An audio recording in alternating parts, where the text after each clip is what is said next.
குடிப்படை வீரர்கள் இன்னும் 2 நாளைக்கு வந்து விடுவார்கள் அப்பா. இந்த விஜயநகர அரசை விரட்டி அடிப்பதற்கு இது போதும். நான் பார்த்துக் கொள்கிறேன். நீங்கள் அரண்மனைக்கு சென்றிருங்கள். இங்கு நடக்கும் போர்க்காட்சிகள் 5 நாளிகைக்கு ஒரு தரம் உங்களுக்கு ஒற்றர்கள் மூலம் விவரிக்கப்படும் என்றார் மல்லிநாதர். அருமை அருமை மல்லிநாதா. பொன்னன் சந்தவாசனை செய்திருக்கும் யுத்துகளை பார்த்தேன். விருதுபுரத்தில் இருக்கும் வீரர் கூட்டத்தையும் பார்த்தேன். தளபதி சோழகனா விருதுபுரத்தில் இருந்து வழி நடத்துவார். காந்திராயினும் பழனிவேலும் சந்தவாசனை இருப்பார்கள். தேவைப்பட்டால் நானும் களத்திலே இறங்குவேன். வானகோவராயருக்கும் காட்டவராயருக்கும் சோழருக்கும் வானாதிராயருக்கும் வல்லவராயருக்கும் தகவல்கள் செஞ்சுவிட்டன.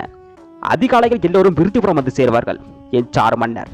கோபாலரிடமிருந்து காஞ்சியை மீட்ட பின்பு எஞ்சு மண்கொண்டா எதிர்கொள்ளும் பெரிய போர் இதுவாகத்தான் இருக்கும். தன் தந்தை அன்று இளவரசனாக இருந்து தன்னிடம் பொறுப்பை ஒப்படைத்தது போலவே இன்று வெஞ்சு மண்கொண்டார் தன் மகனிடம் பொறுப்பை திருப்பியிருந்தார்.